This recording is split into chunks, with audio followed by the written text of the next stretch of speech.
All right. Ladies and gentlemen,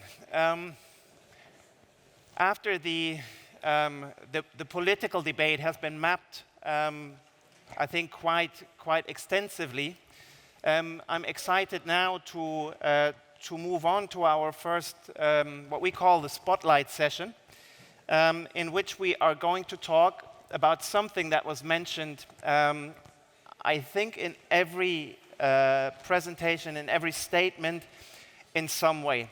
I think we have to also acknowledge that a lot of time was spent on addressing the irregular migration side for a number of reasons. But now we'd like to open the block that we have on the agenda that actually focuses on the labor migration bit, the part that we view as being a comprehensive part of, or an integral part of comprehensive migration management. And just picking up on a few words that were said, managing schizophrenia, recalibrate the discourse that was mentioned before. I think that's not what we're trying to do, but we're trying to complement the discussion by an important element. So, first spotlight session, we will be talking about the future of work. At least that's the inspiration that we take. We wander off and we'll talk about everything around that too. And we will start by looking at how the world of work is evolving in response to what has been mentioned, technological innovations, shifting demographics, but also climate change, and other reasons. We'll examine what this means for labor markets and the skill sets for the future. I'd like to take the opportunity of my prominent guest here on the stage to also look at the critical role of businesses and employers in not only the debate, but also very practically in fostering, attracting, and keeping the skills that we need to continue to be successful. Hopefully, that's the aim. We will conclude with a number of very practical and concrete takeaways that we, on the one hand, hope that will contribute to the larger debate, but also that the following panels will pick up on them as well. I know we are the last panel between lunch, so we hope to create your hunger, not only in physical terms, but also in intellectual terms. Very quickly and very unscientifically, the role of work in international migration obviously is quintessential. As an economic motive or motivator, filling labor market needs, skills gaps. In the context of remittances, we didn't talk about that yet in terms of financial remittances, but also social and cultural capital as a driver of integration and participation, and of course a driver for economic growth. And for this important conversation, I'm delighted to have with me here Mrs. Janina Kugel. And bear with me, I have to and want to introduce Janina in the right way. She is a leading German manager, among many other things. She was the Chief Human Resource Officer at Siemens, overseeing 385,000 employees worldwide. She's a executive board member, and she's a much sought-after speaker on topics such as leadership, strategy, change management, the power of diversity, and here, importantly, also the future of work. Janina has served on the Innovation Council for the Federal Ministry of Digitization and the Council of Future of Work for the Federal Ministry of Labor and Social Affairs, both in Germany. The list is not ending yet. She has been listed prima inter pares among the 100 most influential women in German business. And in order to humble us normal people, she has also published a book, which I have with me, and I recommend to all of you who want to go deeper into the argumentation that Janina brings here into all the other panels that she discusses. I didn't know it was an advertising session for me. It's also that's part of the invitation. So go and buy it. Janina, I'm very happy to welcome you here at the VMC 2023. Let us jump into it, and I'd like to stimulate you and hear from you. How do you view the future of work, the future of workforce, the technological innovations that we've heard about, AI and all the other things, the changes that we've seen in greater speed through the COVID pandemic, hybrid work arrangements. We're all affected by these processes, no matter who and no matter where we are. Importantly, I want to bring that in and then hand over to you, is Europe faces the challenges posed by a declining and aging population, which of course exerts pressure on labor markets, on welfare systems, on public health infrastructure, and basically the basic workings of our societies. And to sustain prosperity and growth, we need a larger working age population. We heard that in the panel before, higher labor force participation and increased productivity. And against the speed with which the development take place, I think it's very difficult to predict the long-term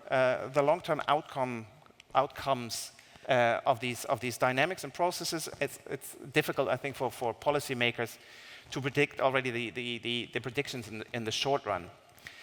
One thing, and here I would like to start with end with a quote, and then invite you for your take on this subject. One thing we can say for sure, and that is the skills and the competencies that we have today are not enough for tomorrow. And importantly, no matter who you are. So when you look ahead, let's say 5 to 10 years to begin with, what do you see? How does the workplace, workforce, labor market look like, and what do they require to continue to function? Well, I mean, just like maybe to speak very briefly, I think everyone came out of COVID actually understood that the knowledge workers do not always have to sit in offices and work from there, but there is obviously an amount of people that could work from anywhere, which creates, for those companies that have understood it, a very interesting part that you ideally have a global talent pool. Prior, most companies were only hiring people that came to the office, that worked close by, that made the move. And suddenly those that actually can understand how to manage a global workforce in a hybrid way have pretty much an unlimited talent pool, because everyone who can log in can come. But this accounts only for roughly 25% of the employees, because everyone else has to show up for work. Teachers, nurses, shop assistants, they all have to come. They cannot work from anywhere else. So this is one part.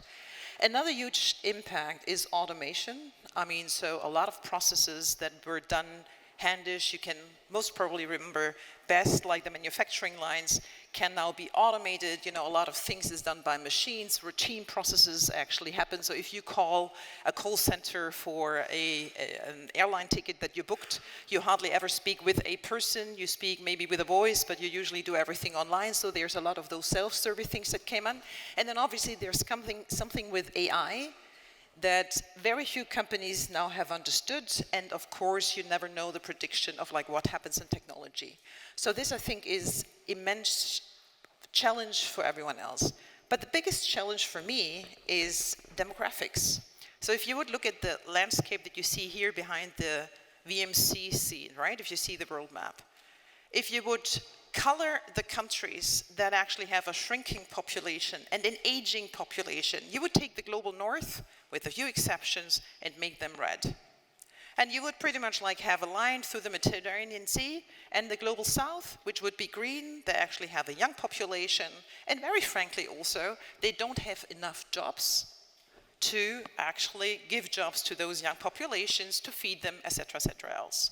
So obviously, in an ideal world of my children, they would actually say, okay, we clap the world together and we mix it, and then we actually have, an easy thought for all of that. But to give you numbers to that, in last year, in the 30 largest industries in the world, and many of them are in the EU, we had 30 million open jobs. Just to give you numbers, 11 million open jobs in the US, 2 million in Germany, 1 million in the UK, 500,000 in France, 400,000 in Italy. That's the numbers that I know by my heart. And there is a cost to it. Those 30 million open jobs costs the world $1 trillion every year. A trillion is 12 nils, okay? It's 1,000 billions, just because these numbers become a little bit more complicated. So the world of business is losing out on $5 billion every day because they don't have enough people doing the work that they could have. I'm speaking here about the open jobs that are actually placed. So how did I come into the migration topic of making companies clear that if they're not planning ahead of like finding the talent, the people that they need for their employment, they will never be able to reach the numbers of production that they would ever have. Having said that, here comes now reality that most companies cannot do that without policymakers and governance that actually help them.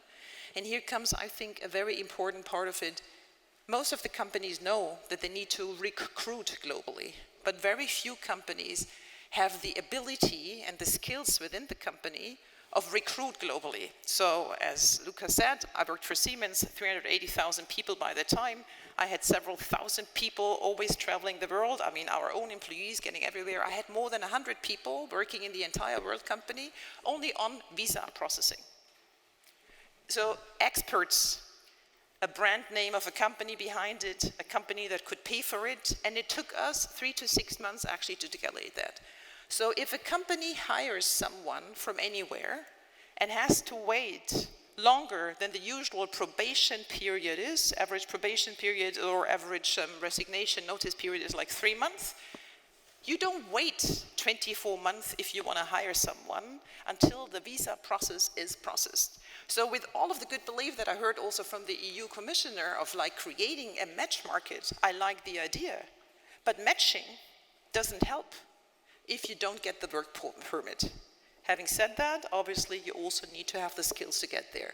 So future of work will very much, I think, for us be the challenge in the northern world to find enough employment, as the Greek minister said rightly so, to pay the taxes, to pay into social security, and frankly, to secure the welfare that we currently have. And when we speak about populists, I'm wondering what populists will say in 10 or 15 years from now when the baby boomers have retired. And I think there is a lot of baby boomers here in the room, and then Gen X, like me, we know exactly when we are going to retire, and that will hit the labor market even more. So a very lengthy answer to give you the picture. Thank you, Janina. You have all the time to get into the subject. The image that you brought, I think quoting your kids by just folding the world map together and then fixing problems like this is, I think, exactly how we need to start to get into it. That's the starting point. But you already also alluded to the very complexities of actually doing that folding bit, because from a employers or from a business with a business rationality, this is not yet all too clear. The rationality of doing it is not yet that clear and straightforward. Just to pick a number that the Vice President has said, quoting, I think, an OECD survey of last year, that 75% of employers report talent shortages, by and large. So that being said, and with the processes and dynamics of the demographic shifts, organizing the bit of getting to global talent and skills obviously are the key ingredients to maintain production levels and maintain profit levels and sustainability of businesses and jobs. The interesting thing is, and we had the opportunity of already talking about that also yesterday, we don't see so much activity on the part of businesses, on business leaders. Here is a debate forum, a platform. We still struggle in connecting the different worlds in order to engage in that very practical debate. We are investing a lot of time and effort and also money practically in pilot projects, and we will probably talk about that too now and then in the other panels. There's not so much that we can observe that is done by companies, and what we see is mostly limited to a handful of big players. You alluded to the abilities that big players have. So I guess my next question is that in order to remove the costs that are still there in matching jobs or skills, the speed with which that needs to happen, we still see rigid regulations around visa, about residence, that whole process, but then talking about the required skills and skills matching, education, language. But then also, I think an important point, and that we see also in finding durable solutions in protection situations, the idea of networks that are so important in providing the glue that keeps such a system together. So perhaps I could get you to also speak about the role, the expected role of business leaders, employers, to get into the conversation and get into practical arrangements, schemes. So I agree, but that the migration or labor migration is not what most companies actually have on their mind. It's only when you are already in an industry where you have been missing people for many years, like IT, software engineers, the entire part of nursing. These are industries that have been speaking about that for a long time. Now, it's a criticism to my own business or to my own branches of it's very short-minded also. There's very few companies that do what I would consider strategic workforce planning. When is how many people are retiring and what do we have to plan ahead? Because if you say it's like, I need someone in 3 months from now, I need someone tomorrow, there is very little interaction. But if you know that there is 20% of your workforce retiring in the next 5 to 7 years, there's still plenty time ahead to do that. So I think what actually needs to have is dialogues like this, but also policy making needs to be closer and needs to be more realistic, that it can also show really nice cases. Because frankly, if we have cases of there is a skill partnership of 30 people between two countries on a certain industry, or there is an agreement of 100 people over the next 5 years, these are numbers. Remember again the 30 million that I mentioned before, these are numbers that actually don't make the trick whatsoever. And I think there is one part to also, what you also have to consider, and we heard that also on the panel before, there is that emphasis always to speak on high-skilled labor, but around 20% of those open positions worldwide are for people with no skills. So pretty much what we would consider called essential workers, people that you can train for a few weeks and then they are capable of doing the job. Now, is that what the audience wants to hear from a populistic way? No, they don't want to hear it. That's why a lot of governments don't call it out. But I think this is what also is essential. So what I think we have to create and what we are trying to work on is making an understanding that you need to have those long-term planning and creating new networks. If you would look at Europe and immigration that we had over the last decades, it was mostly immigration from other European countries. Remember the 50s and the 60s, it was people from the eastern part or from the south part of Europe going to the northern part. Those countries now are exactly in the same demographic situations than the northern parts as well. So pretty much you would need to have immigration from new networks. Now immigration works, with people moving, usually people go somewhere where they know someone already. A member of the family, a member of their village. And by the way, social integration and integration into the labor market works best if people can build on networks. So where companies and the private sector and the public sector now have to come together is creating new networks.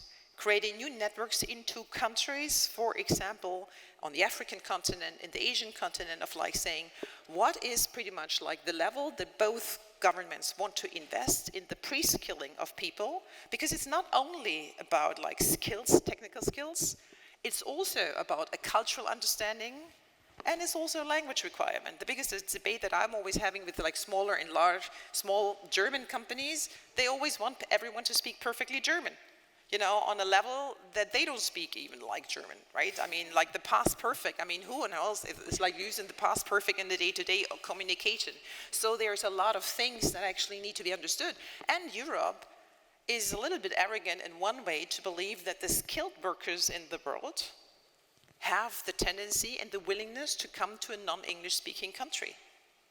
I can say that about my own country. No one is lining up to go into, to get a job in Germany, if they can get a job in the US, if they can get a job in Canada, whatever, because it makes everything much more easy. So there is also an effort that the European countries and the non-English speaking countries have to do in changing their mindset, because assimilation can not only happen by those that are coming into the countries, but also by those that are receiving that.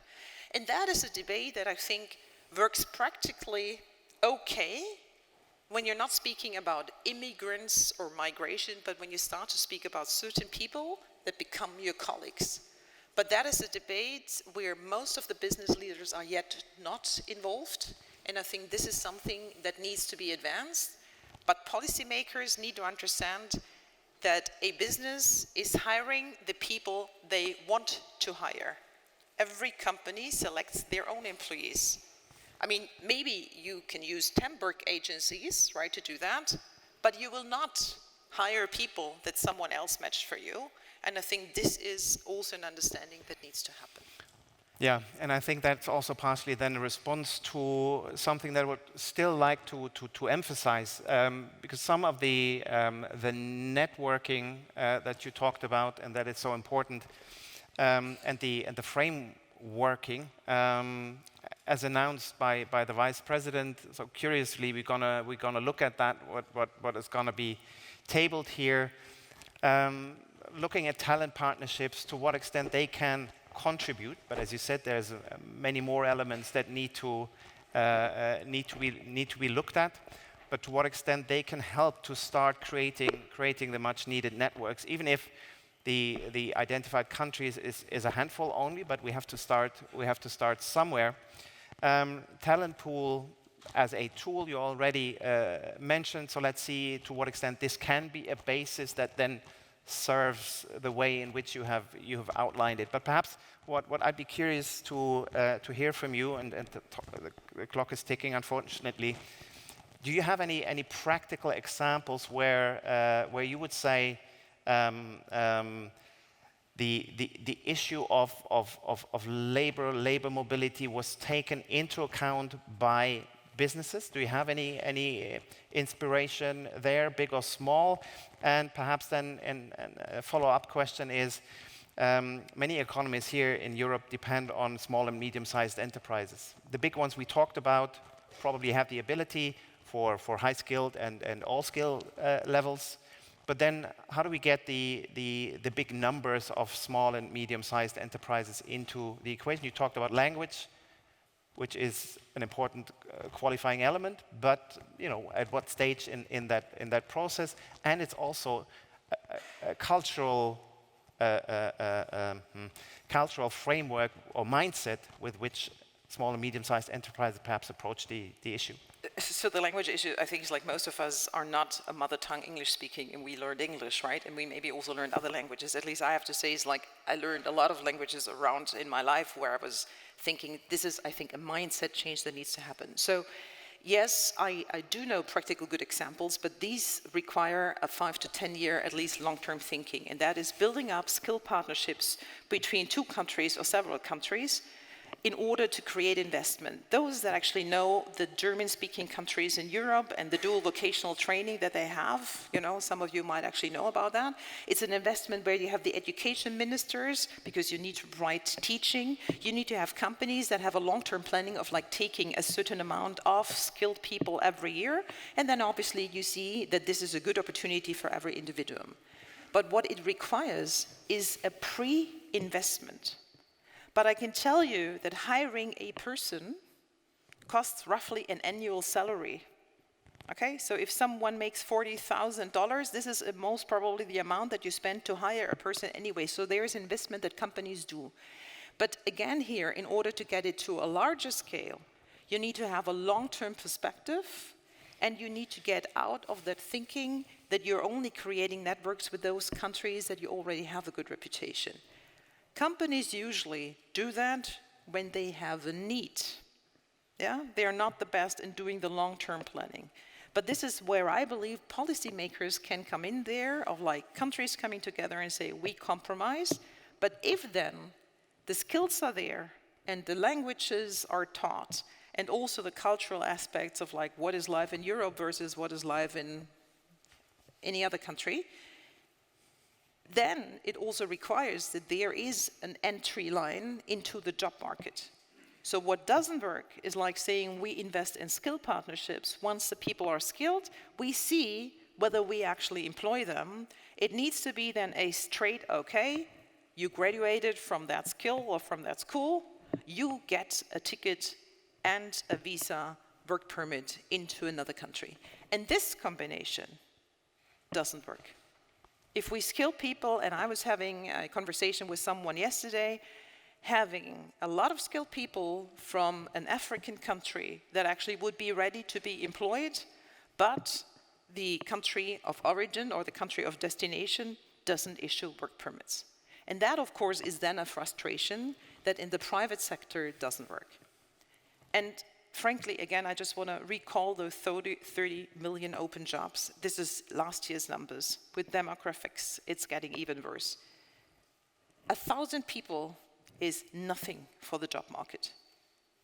And this is, I think, a combination and a discussion that needs to be differentiated. When we speak about migration, and also today, I listened very carefully. 80% of the time we spoke about illegal migration, traffickers, etc., Max 20%, we were speaking about labor migration, even though the global north knows we need taxpayers, we need people that actually do the jobs, and we need to assist the social security system as well. So I think there is a mismatch and maybe not enough courage to also speak out the truth about what is going to happen to society, because there's always the willingness, now I'm easy to say that as a business person, winning the next election can be very tough if you talk about the truth that your society needs to understand, but I think we have reached a part where that is actually necessary.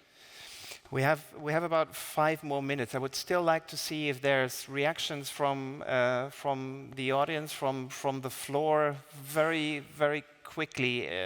I see some hands going up, so perhaps we can take 2 or 3 there in the back, here in front and in the back. So let's take those 3. We have online points as well, and then get into the final round, and then we have to conclude, unfortunately. Okay, just one little side mark to your elaborations. The one coin you forgot is the brain drain, because I think we are in a very comfortable situation to ask for skilled worker, but then we are taking the skilled workers away from the countries, and I always quote my wife, who's a doctor. In London, there are more doctors from Sudan than in Sudan. So I think we have also to look at this. Can I answer to that very quickly? Okay. The brain drain over a course of 5 to 10 years is not proven to be correct, because whenever skilled people leave the country, they pay back, they invest back. So there has been migration research being done that the brain drain is not true after 5 years. I know that argument that is always coming up. It's a short-minded argument, but in the long term, also when you skill people in their country of origin, not everyone is leaving and not everyone is staying away. People are returning, and over 10 years, you see that both countries actually profit. Madalena. It's coming. It's coming. Thank you. Thank you so much for this very inspiring conversation. I have a question on how do you see the future of work for particular sectors where technology or AI is expected to have a limited impact, such as long-term care, because there people need to connect with one another. So we need human touch, and this has been research conducted on that. So how do you see the future work there and the role of companies in supporting long-term care systems in countries in Europe? Thank you. Madalena is a researcher at ICMPD. Can we take the final comment, Roberto? Yes, thank you, Roberto, from the Mixed Migration Center, Roberto Forin. Thank you for the super interesting presentation. One element that I think it would be interesting to hear your thought about is the fact that by 2050, China is projected to have a worker gap of 384 million workers. I think that is probably an important element. And then the second question, which is possibly not exactly related to your sector, but what would you respond to those that argue that in Europe we still have problem with minimum wage and we still have problem with condition at work, and that working on those might actually contribute to reduce the gap that exists as opposed to leave conditions as they are and look for migrants workers. Thank you. All right, Janina, let's move into the final round. And perhaps you can touch upon the two comments or questions, and then also, if you feel like, come with your own 3 most important takeaways from this session. So when it comes to automation, your question about like the market of the care. So I'm not an expert in the care part. What I would say is like that AI is coming faster and is coming more to a part that we haven't been thinking about it, and that will also happen in the future. So every job has a lot of routines, a lot of standardization. So for example, in the nursing part is like, applying who's taking which medical things every day and like doing all of that. Everything that is a routine work will be and can be replaced and automated by algorithms, by robots at some point. The question is only when. So what could we also do in order to get the more qualitative, more social, empathetic interaction then done by people? And how could we also do it, like getting the very repetitive tasks out of it? I bet that everyone of you here in the room is doing a lot of repetitive things also every day that could be and can be replaced and will happen to that. So what I think in terms of prediction, I don't have any, at least not for that industry. I could speak more about the technical part. But what I think is we need to be ready that the skill level or the tasks that people are continuing to do are going to be on a higher skill level. Having said that, coming back to those essential parts, which I think is sometimes a little bit neglected, to invest in automation and into AI is very expensive. So it can only be afforded by the large organizations. If you pay someone at minimum wage for the next 10 years, there's no break even to make an investment into automation. So we also have to be very honest about that. If it was like that, we wouldn't have so many seasonal workers still working on the fields. We wouldn't have a lot of essential workers working in hotels and in restaurants and all of that. So there will also always remain for certain industries that part. Coming to the Chinese part, so far China hasn't really been opening up a lot. I mean, they currently have like 7 million open job positions. They struggle, I think, with everything that we have heard. It's for me a little bit honestly also from the geopolitical part of a black box on how this is actually coming up.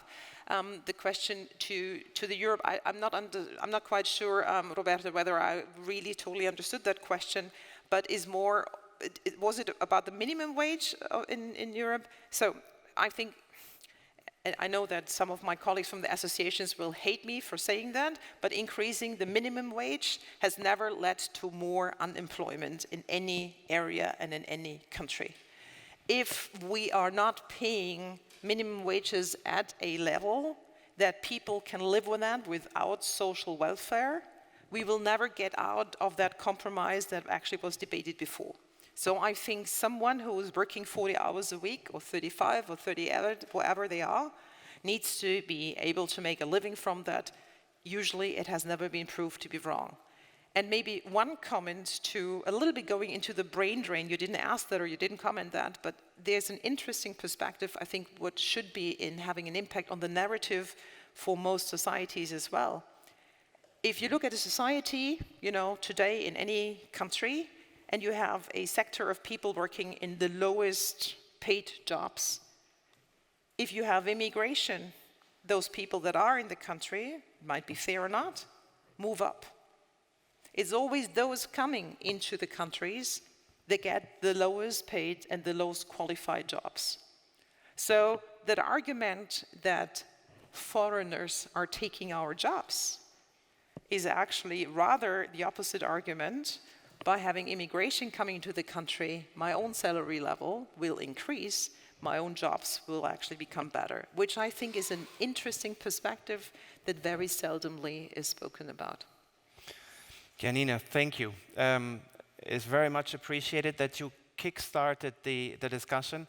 The open points we take to the next sessions. I would now suggest that you join me in thanking Janina for getting us into the conversation.